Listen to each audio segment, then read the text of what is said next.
My name is Patricia Robinson, and I was 29 years old when my boyfriend told me that people only invited me places because of him and that on my own, I was forgettable. He didn't shout it. He didn't say it in anger. That was the part that lodged itself deepest. The calmness, the casual cruelty, like he was offering me a gentle truth I had been too naive to understand. We were sitting in the car after a dinner party. City lights flickered across the windshield, the air thick with that heavy kind of silence that follows public discomfort. He looked at me as if he had just solved a problem, and said it like a conclusion he'd reached long before that night, not an opinion, but a fact. I didn't argue. I didn't cry. I just said, "Good to know." I met Philip Gordon 2 years earlier when I was 27. Philip was magnetic in that effortless way people adore. He remembered names, dominated conversations, turned ordinary rooms into stages. I was quieter, gentler. I listened more than I spoke. I preferred depth to volume. Small dinners, too crowded parties. In the beginning, we convinced ourselves we were balanced. He brought me out. I gave him steadiness, at least. That was the story we liked to tell. But imbalance doesn't arrive loudly. It creeps in, disguised as jokes. "Thank God I dragged you out tonight," he'd laugh. "You'd never leave the apartment otherwise. Or, if I didn't introduce you, nobody would know you were here." I laughed along. It was easier than examining why those comments stung. I told myself I was lucky. Someone like him wanted me at his side. 4 months before everything cracked, the jokes sharpened. We were getting ready for one of his work events when he glanced at me in the mirror and said, "Try to be more engaging tonight. I don't want people thinking I brought dead weight." He laughed after saying it, as if laughter scrubbed cruelty into humor. I nodded. I tried harder. I smiled wider. I filled silence with questions and light opinions, as if participation could make me worthy. But I could see the disappointment in his eyes when I fell short. Subtle, restrained, but unmistakable. The breaking point came at a dinner hosted by one of his closest friends. 8 couples, expensive food, conversations built around status. I listened, as I always did, asked questions, as I always did. Philip looked at me with those same expectant glances, waiting for me to perform. On the drive home, the mask slipped. "People only invite you because of me," he said. "On your own, you're forgettable. Forgettable." The word didn't burn. It erased. That night, I lay awake replaying 2 years of social scenes, wondering how long I had been shrinking without noticing. By morning, I made a small decision that carried more weight than anything I'd done in that relationship. If people only wanted me around because of Philip, then I would stop going anywhere with him and see what happened. That week, he had 3 events lined up. Our calendar was always full: drinks, parties, dinners, gatherings that required planning like weddings. I never questioned whether I belonged until he told me I didn't. On Wednesday, as he buttoned his jacket, he asked, "What time will you be ready?" "I'm not going tonight," I said. He stopped mid-step. "What?" "You said people only invite me because of you, so I'll stay home. That way no one has to tolerate dead weight." He scoffed. "Don't be dramatic. I'm just listening." His expression tightened. He left without me. When he came home around 11, he dropped his shoes by the door. He didn't mention the event. I didn't ask. Friday arrived with another dinner. While I cooked for myself, he leaned against the counter.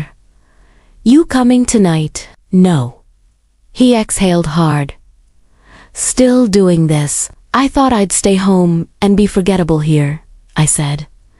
"Isn't that easier for everyone?" He stared, stuck between irritation and confusion. He left anyway. He returned close to midnight, unsettled. "Rebecca asked about you," he said. What did you tell her? That you weren't feeling well?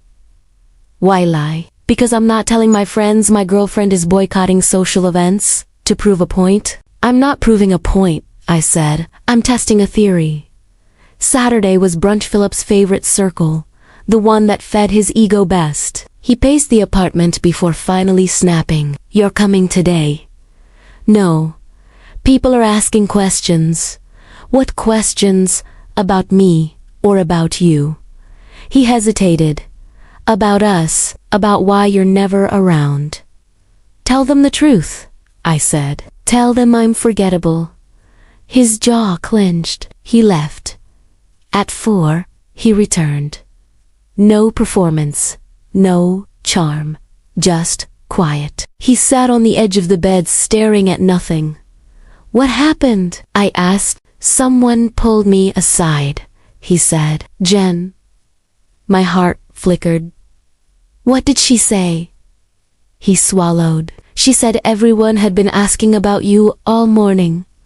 Not why you weren't there, just about you. The room stilled. She said they miss you, Philip continued, that you're one of the few people who actually listens. That you remember things, that you make people feel comfortable.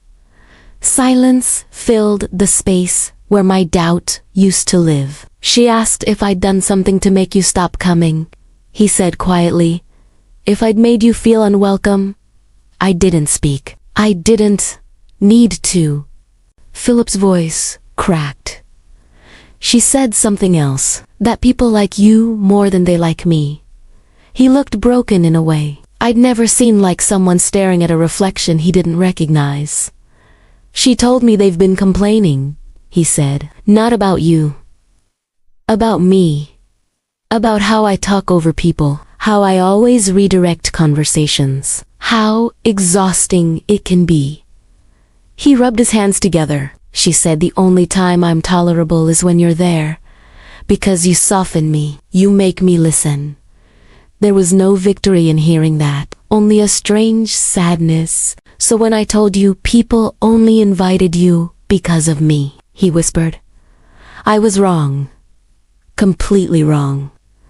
Then why say it? I asked. Because I was scared, he said. If you were there, they liked you. If you weren't, they didn't like me. Over the next few weeks, the shift became undeniable. Invitations came, some to both of us, some to me alone. Low-key dinners, book clubs, game nights. No pressure, no expectations, just presence. Philip watched all of it with a stunned kind of quiet, like a man learning that the world did not work the way he believed it did. One evening, he handed me his phone, a long message from Jen. Honest, unfiltered, she described months of observations, his interruptions, his need to perform. Then she wrote the line that changed everything. The only time you're bearable is when Patricia's there. When she's not, you exhaust people.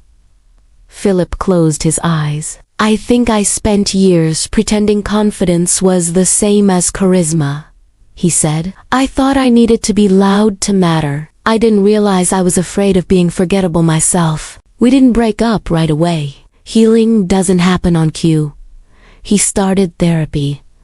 I started going to events alone. We corrected each other gently, but the residue remained hesitation before speaking. Relief when addressed, the quiet ache of rebuilding self-worth. 3 months after that brunch, we sat at the kitchen table as the sun went down. I don't think we can undo this, he said.